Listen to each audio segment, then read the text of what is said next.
All right, let's talk about something that's literally all around us, every single second of the day, the air we breathe. Today, we're going to crack the code on something called the Air Quality Index, or as you've probably seen it, the AQI. You know the drill, right? You pull out your phone, you check the temperature, and bam, there's this other number. Sometimes it's green, sometimes it's yellow, maybe even a kind of alarming red. So what's the deal with that number? What is it trying to tell you? Well, that's exactly what we're going to figure out. Honestly, the best way to wrap your head around the AQI is with this analogy. It's basically a daily grade for the air outside. Is it getting an A+ today, or is it kind of failing? This little number gives you the answer. So let's take a look at this report card.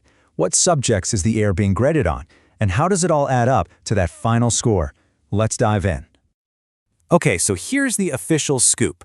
The Air Quality Index, or AQI, is a number that tells you how clean or dirty the air is and what that means for your health on any given day. So it's not just some random piece of data, it's a health advisory simplified into one easy-to-glance-at number.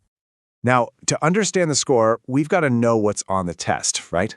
What are these invisible things in the air that the AQI is even looking for? So, the AQI is basically on the lookout for a handful of invisible troublemakers. We're talking about things like tiny particles called PM 2.5, which can come from cars and factories and get really deep into your lungs. And then there's other stuff like ground-level ozone and nitrogen dioxide.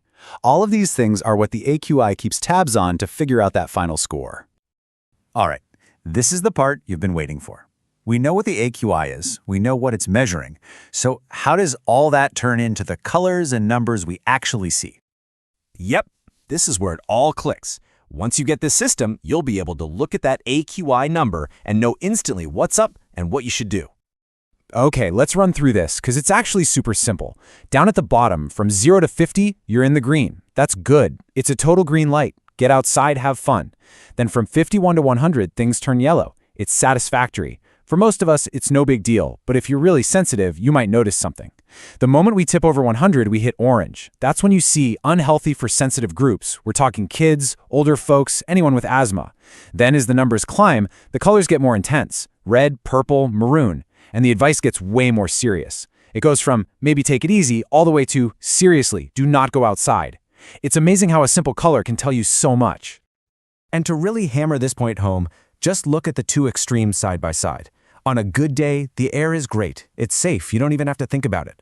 But on a severe day, we're talking about a real health risk for every single person. The air itself is actually hazardous. That's a huge swing, and the AQI is what tells you exactly where we are on that scale. So, okay, it's clearly more than just a guide for your morning run. Why is this index so important for all of us? Why should we really be paying attention? Well, it's a tool for everyone. On a personal level, it helps you make smart choices for your day. But it's bigger than that. It helps protect the most vulnerable people in our communities. Schools use it to decide if kids should have recess outside. Hospitals can use it to anticipate more patients with breathing issues. Even governments use the data to make big decisions about public health. It's a really vital part of keeping a whole community safe. Knowing all this is great, but taking action is what really counts. So let's finish up with a clear, straightforward plan for what to do when that AQI number on your phone is looking a little high.